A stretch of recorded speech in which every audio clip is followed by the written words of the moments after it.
I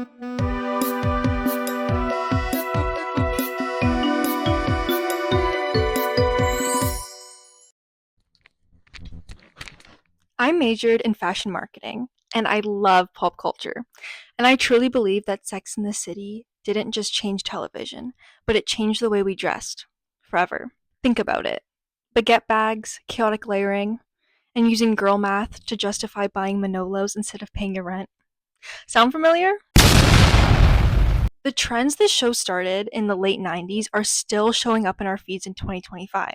Let's unpack how four women, one city, and a lot of outfits changed the way we dress and express ourselves forever. Before we dive into the fashion, let's talk about what made this show so revolutionary at the time. Let's take it back to 1998, when Sex and the City first aired on HBO and completely flipped the script on what women on television looked like. At the time, it was practically unheard of to base a show around four single women who weren't desperately trying to get married or start a family. The fact that they were living independently in New York with successful careers, enjoying dating, and questioning traditional values like marriage and motherhood was revolutionary, of course, at the time. Up until then, most female characters were either sidekicks, love interests, or on a mission to settle down. Sex and the City gave us the opposite by giving us women who were prioritizing themselves. And that raw honesty about relationships, careers, and of course sex made the show explode in popularity. It was taboo, it was honest, and it was stylish. Just to give you a quick lay of the land, if you haven't watched Sex and the City for a while or you've never seen it at all, Carrie Bradshaw was our main character, and she was a sex and relationships writer who always chose emotionally unavailable men, usually toxic, usually rich, over the men who were emotionally available and offering her real love. Then we have Miranda Hobbs, who was a cynical lawyer who was career driven but also still looking for love. Charlotte York was an art dealer who was preppy and polished and looking to marry into high society. Charlotte York's style today would be the epitome of the old money aesthetic. Last but not least, we have Samantha Jones, who was a PR executive who believed in freedom of sexual expression. And she made no apologies for that. He's a legend. He's just amazing at eating pussy. Each woman represented an archetype and showed that there was no one way to be a woman, and that at the time was groundbreaking.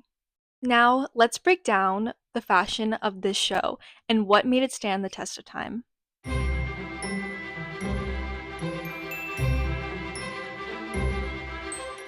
For part one, I wanted to talk about the styling and the woman behind those looks, Patricia Field. Because of her, Sex and the City became a full-blown fashion phenomenon. Patricia wasn't just pulling designer pieces for the sake of style, she was crafting characters through clothing. Every outfit was an expression of who these women were and what they were going through in life. Fashion in this case wasn't just a decoration, it was storytelling. Take Carrie, for example. Her outfits were eclectic, fearless, and chaotic, just like her love life. She'd wear a vintage fur coat with a random tank top and a tutu and stilettos, but somehow it all seemed to work. She embodied the idea that fashion is emotional, unpredictable, and deeply personal. You can see that with her style and how it changes throughout the season based on what's going on in her life, and especially the men in her life. Then there's Miranda, whose boxy blazers and structured workwear reflected her nonsense and career-first attitude. Over the seasons, as she softened emotionally, you can definitely see that through her wardrobe with the colors and her silhouettes, basically representing that she was wearing less armor. Charlotte's style was classic and conservative and very Upper East chic. Think pearls, pastels, and floral prints. Her wardrobe screamed Park Avenue princess, perfectly mirroring her belief in traditional family and fairy tale romance.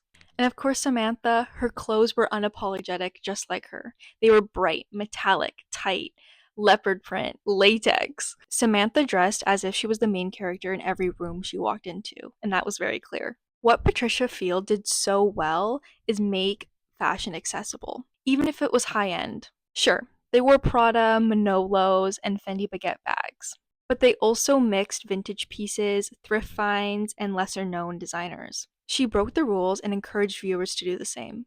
It was the first time on TV that fashion wasn't seen as unattainable and only for the elite. Fashion became less about perfection and more about personal style. And that impact you can still see today. All over TikTok, Instagram, on the streets, people are mixing high and low fashion that is chaotic and bold and self expressive. But of course, it all still makes sense. And Patricia Field planted that seed.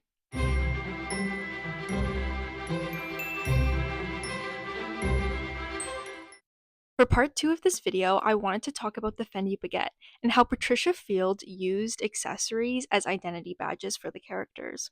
If there's one accessory that perfectly captures the spirit of Sex and the City, it is truly the Fendi baguette bag. First introduced in the late 90s, the baguette was small, flashy, and didn't care about being practical, and neither did Carrie Bradshaw. While being held at gunpoint, Carrie had no problem giving the robbers everything in her purse but the purse. It's a baguette. Of course, that started a cultural shift. That one liner didn't just sell a purse, it sold an idea. That accessory could be iconic, expressive, and just as important as the outfit itself. The baguette was everywhere after that episode, and decades later, it made a full blown comeback with the real life Carrie Bradshaw, Sarah Jessica Parker, who starred in Fendi's relaunch commercial for the bag in 2022, which also included her character's iconic slogan. I need that bag! Oh, this isn't a bag. It's a baguette.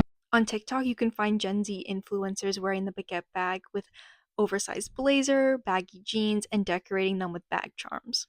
The bag's resurgence shows how Sex and the City planted fashion seeds that are still blooming today, even in entirely new fashion eras. But more than that, Sex and the City showed us that accessories weren't just finishing touches, but that they were personality badges. Carrie's accessories were loud, emotional, and often impractical, just like her romantic choices.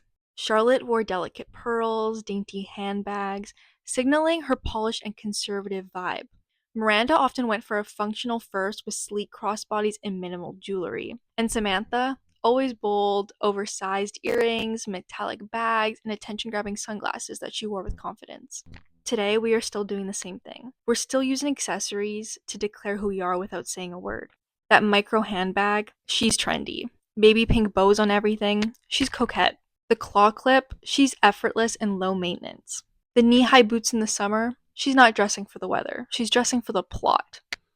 Do you see what I'm trying to say here? Sex and the City was the first show to treat accessories as identity markers, and that has stuck with us ever since.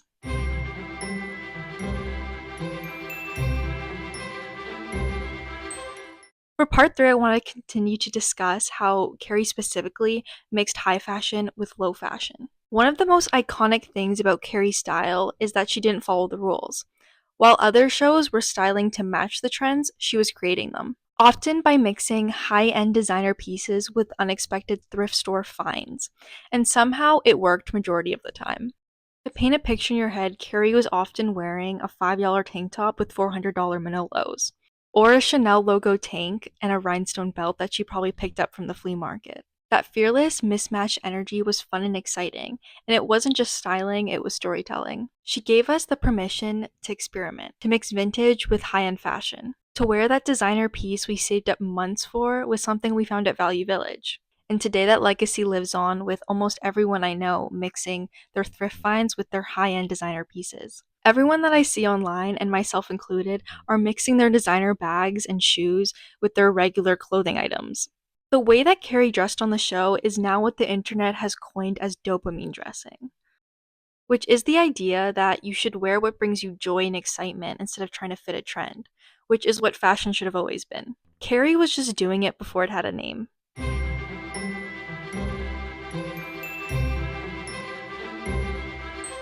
For the fourth and final part of this video, I would like to discuss how Carrie Bradshaw contributed to designer culture. One of Sex and the City's most negative legacies that it left behind was it normalized spending big on fashion, even when your bank account was screaming no. Carrie Bradshaw wasn't rich. She wasn't an heiress. She wasn't a trust fund baby. She was a writer living paycheck to paycheck. But she had no problem blowing her rent money on Manolo Blahniks. She chose fashion over financial stability time and time again. And when she said, "I like my money right where I can see it, hanging in my closet," it became a rallying cry for an entire generation of women who wanted to express themselves through their style, even if it meant financial gymnastics. This was the first time that fashion was framed as a form of independence and not vanity. Carrie didn't dress to fit in or impress men. She dressed herself the way she did because it made her feel powerful. And in a world where women's spending has historically been judged as frivolous, this was radical. Fast forward to now, where we're still having the same conversation, with just new branding. From girl math on TikTok, where a bag doesn't really count if you wear it enough times, to the rise of quiet luxury, where the absence of logos is the new flex. Fashion is still a form of personal currency. Let's be honest, Sex and the City helped fuel the rise of designer obsession. It blurred the lines between self expression and consumerism. For many viewers, Carrie's lifestyle created unrealistic expectations, showing that you were successful if you had a closet filled with $700 shoes but were drowning in credit card debt and couldn't afford to make a down payment on a place to live and almost became homeless. What about your assets outside the bank? Property? Stocks? Bonds? No. I'm sorry, Miss Bradshaw, but you are not a desirable candidate for a loan. So, did this show empower women to take control of their image through fashion? Absolutely, but it also contributed to a culture where spending beyond your means was glamorized. At the end of the day, Sex and the City wasn't just about fashion, it was about identity, freedom, and figuring out who you are, one outfit at a time. Yeah, looking back, some parts of the show didn't age well, but it made fashion feel personal, powerful, and even emotional, and it's still influencing the way we dress today. Whether it's mixing high and low fashion, buying something you can't afford, or putting on something totally chaotic but still making it work. That's the Carrie Bradshaw effect. And honestly, we're all still living in it. Sometimes I would buy Vogue instead of dinner. I just felt it fed me more. If you enjoyed this video, drop a like or a comment telling me your favorite Sex and the City outfit. And if you're into fashion commentary, I have more videos coming soon. Thanks for watching.